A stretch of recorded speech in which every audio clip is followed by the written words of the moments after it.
Hello and welcome back to the channel. This is SCC, and today we're going to have a look at the game from last night, Port Adelaide and St Kilda, that I actually got to see up close and personal. So got to see a little bit more behind the ball, and how players were moving around. Because I think sometimes the camera obviously focuses where the ball is, and you don't really get to see the positioning as well, which was something I got to see last night. So it was good. So going over, I guess we'll start with. I mean, there's a lot that happened in this game. I think from it was pretty relevant overall for a lot of teams with the scoring, injuries, and stuff like that, and players kind of coming onto the scene as options as well. So yeah, a really interesting game to follow. So we'll go into St Kilda first, and yeah, Sinclair obviously had a good game. I thought their defense was pretty bad altogether, to be honest.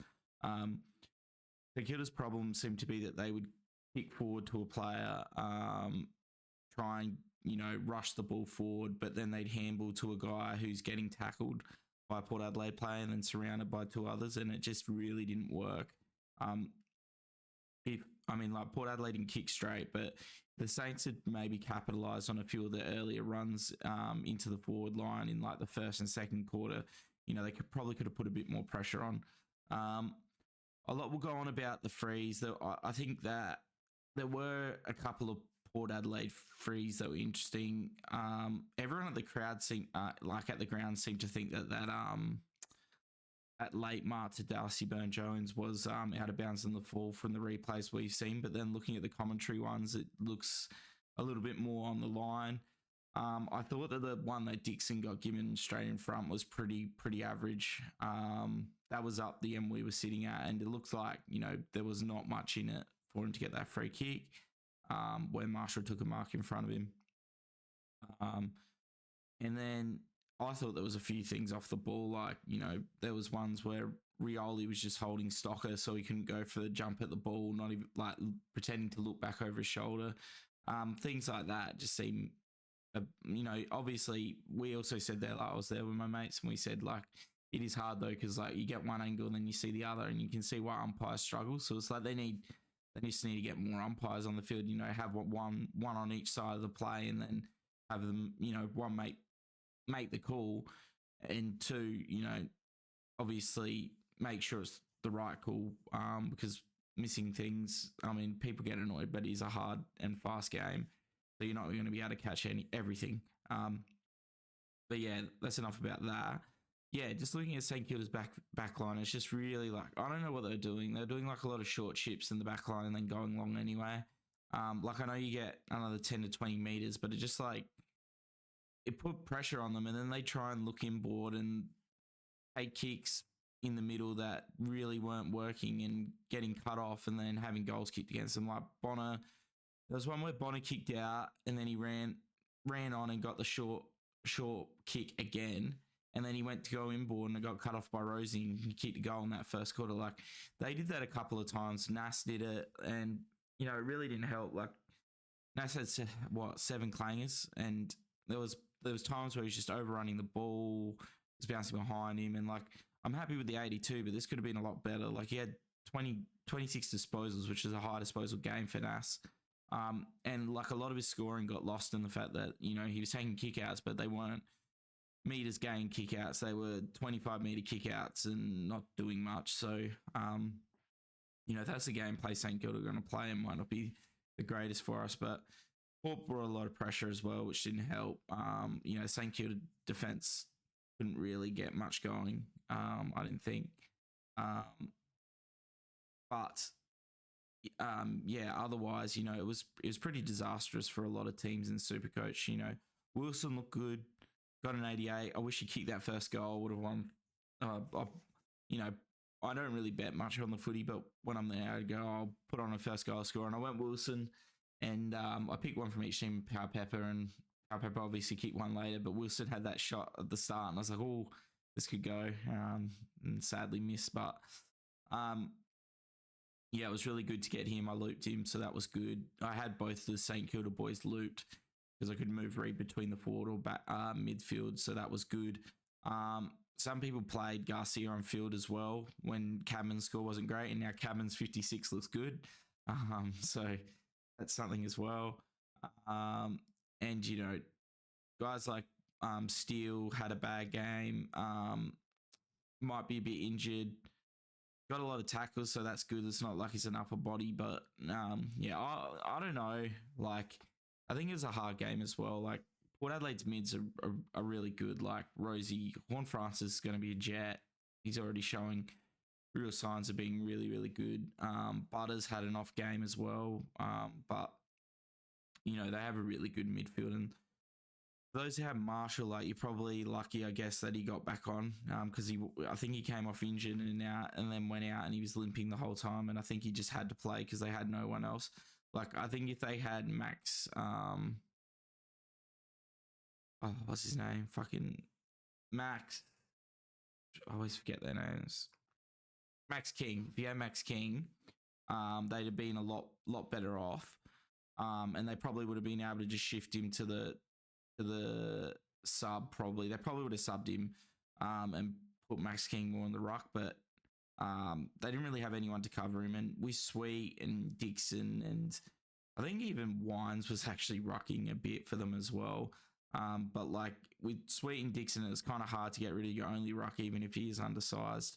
And he did his best, but yeah, obviously only got the 63.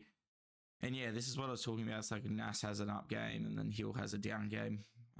Hill did some good things, but yeah, the scoring is weird. Seems like Nas is the one who's kind of kicks well enough most of the time to be able to keep a high score. So otherwise, yeah, Garcia had a bad game. I think I've had some people say he might get dropped. I don't know. I think, there's a lot of players in their team that didn't really play well. And who are they bringing in, like Collard or something like that? I don't know. Casey came in on play well, looks off the sub, considering he only had 19% game time. Callum Wilkie played 100%. Jesus Christ. With 100% efficiency, might add. But yeah, that's about it from the St Kilda side. So this is where it gets interesting. Sweet. 136. I think it's going to be pretty hard to say no to a downgrade to him next week. From Meek, I think I'm pretty happy to take the gamble, especially after watching him. He seemed to be a good tap ruckman who moves around the field pretty well as well. He was getting some short kicks as well from the back line.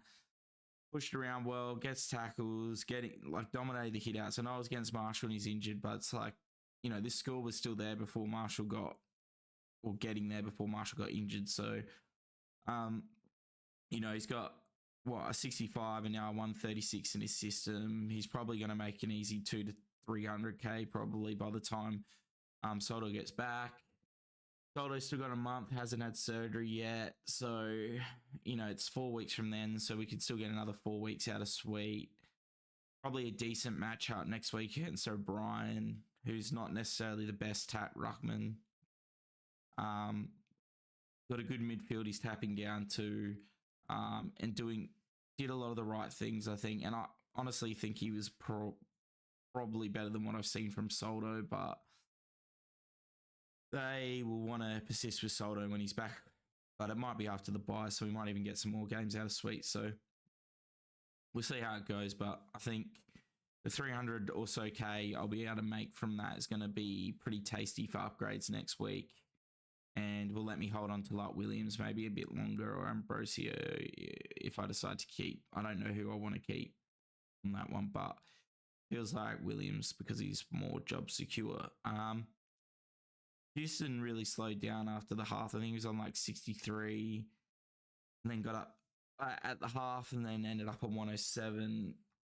He had a lot of the ball in the first half and then it got slowed down coming into the second. But he does look like very much the main distributor off there, and Port play a pretty friendly game where it's bombed down the line to their big forwards in like Ruck in Sweet and Dixon. So I think that Houston's probably a good target and maybe one that people sleep on a bit, but he seems to be playing pretty consistently from a defensive standpoint. most of the defenders have had a down game at some point. So, except even Sheasel did to a degree last week. So, doesn't seem like the worst option. As I said, Horn Francis looks really good, but I think he's like 1 or 2 years away from being that like midfielder we look at picking. What I mentioned, Jace Burgoyne had a real breakout game. He seemed to be in everything and taking the ball off the back line for them really well, getting intercept marks. What did he have? 27 disposals, so the efficiency was pretty. The efficiency wasn't even that good, but a lot of contested possessions. He just looked like he was finally getting up to speed. Obviously, like St Kilda are good for defenders to score against, and he kind of plays like a defensive wing role. But yeah, I think that if you had him now, it's kind of starting to pay off. Rosie did a hammy, which isn't good for people who own him because he was looking at a very big score. 57% time on ground, and he had got a 91. So this could have been a lot bigger. And Porter copped a few injuries here, and they have the showdown next week, which that's the type of game that you win though. In the showdown is when you're not supposed to win. So, yeah, pretty rough for Rosie Holders because he was looking like a 130, 140. And Butters had a down game. Really, this could have been a lot worse. He got a lot of ball in the last quarter when he was kind of floating back a little bit, trying to get some uncontested posies there to slow it up. So, yeah, 82 is not the worst, but yeah, for what some people would have paid for him, yeah, it kind of sucks because this was a good game. Good one that you think he'd score on, but maybe, I don't know, I couldn't really see a tag. Maybe Windhager went to him a bit, but he did have some pretty shonky kicks as well at points where he was rushing a little bit. Times of brilliance, but also like, yeah, some kicks he'd probably like to take back as well.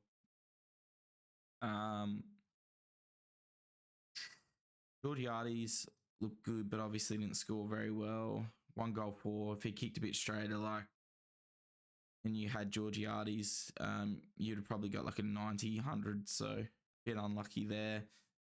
And then Power Pepper and Alialia were injured as well. And that's probably all there is to really say about this game. If you have Wines as well, played a good game, but I think a lot of people are trading him out now. He's actually looking like he's getting better and better. And with Rosie out, it probably means more mid time for him. And Drew won the Anzac medal, so that was good from him. Good to see him get some recognition because I think he's a really underrated midfielder.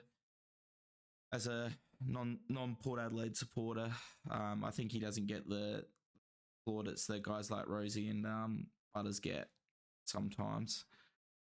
So looking at the team, this is how we look right now. We've gone Williams to Ambrosio to Williams, and we're hoping that we can get some good scores here to pump us up. So Wilson getting that loop is great. I'd like Lazaro over Cadman. I feel like he's going to go well today, but I guess we're sticking with that because I don't really want to go. Everyone's got Darcy on field. I don't want to go Lazaro and then have Darcy go badly. And Lazaro go badly. I feel like it's the safe play to go Closey in the midfield because I think everyone will be playing him on field. Let's have a look. 92% started, so that's pretty much all the comp. Yeah, taking that 88's nice. The 53 doesn't seem so bad now. If Garcia does miss a game, it's not or get dropped, it's not the worst loss to have because, Reed being out this week has allowed us to get this Wilson 88. So Reed will be back in next week, and then that will open up opportunities for looping with Cadman and Lazaro, which I like through Garcia. So wouldn't be the worst thing. I need to figure out if I want to do another trade this week, but I just don't know who's worth getting. Because it doesn't feel like there's who's selected to play.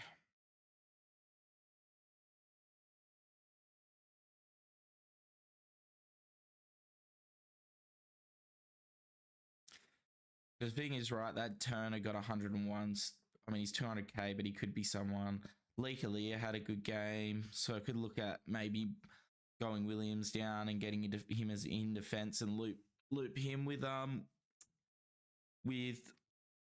Brown, which wouldn't be the worst. But then it's a bit harder to upgrade through there later. Yeah, who else do we have? Less than 3 games selected to play. Where is that? Down here. So Day 153k. So his first game back will be interesting. Garcia probably be someone we want next week. I feel like I'm gonna go 2 down, and then 2 down to those 2, and then with 2 down, Meek to Sweet, someone to Garcia, and then go and upgrade, because I'm gonna have like 400k, and then that will help with the cadence going forward. I think I could save a boost as well. The only thing I could decide to do is trade a rookie this week, or go like Williams down, put closer to defense, and then get Garcia now.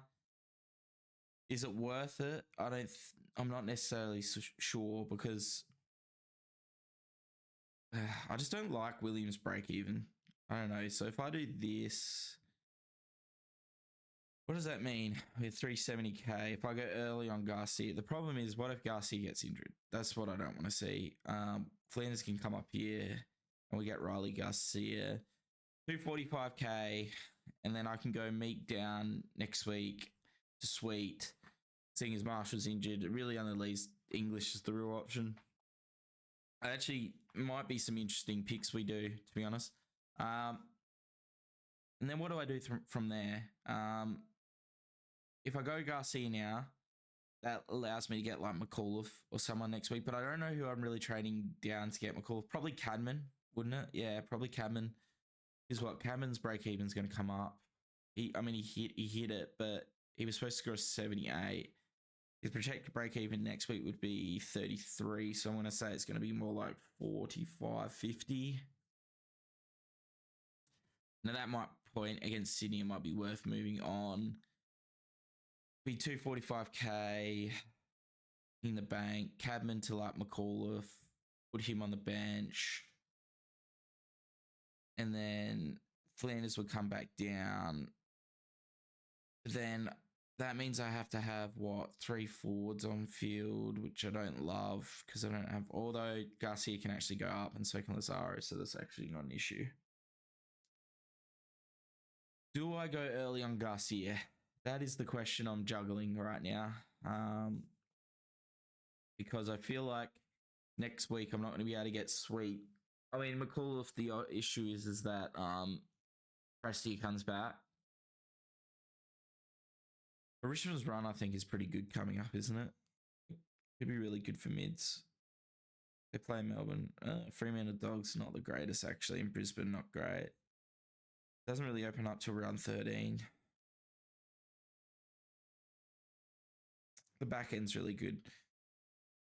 Like Collingwood, North, Saints, Hawks, Gold Coast seem like a really good back end to get like Shire, but Shire had a bad game as well. I don't know. It's bloody hard.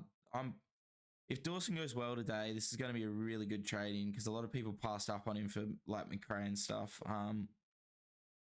He's only gone up 2.9%, so he's only in 10% of teams. This next few, like North and Port, seem like good games for him. Brisbane, he's had a pretty good record against as well, and then Collingwood, West Coast, Hawthorn, Richmond's a really good run. And even Sydney to the bye. I think I've been over this before. And then you got the bye, and then he'll have some harder games again. Brisbane, as we said, he scores quite well against. And it's the Adelaide Oval Brisbane game actually coming up, which I do like. DWS, this is not a bad run home, to be honest. So yeah, I just got to think of whether it's worth going him now. When did Carlton play? Can't play the afternoon game, so I have to kind of decide today. I just really don't like Williams after last week's injury. What's it mean? I could get Lazaro on field if I go now. Well, anyway, I'm gonna end the video here so I can work this out whether it's worth it. But so you get Lazaro on field, put Garcia there. I might go up. But anyway, that's the video for today. Hope you enjoyed it. Mostly me rambling about what I want to do with my team here, but I'm gonna try to do something. I think so. Because I think this is going to be a big week for scoring, especially for my team, which is a little bit different. So, anyway, I'll leave you at that, and we'll see you in the next one. Cheers.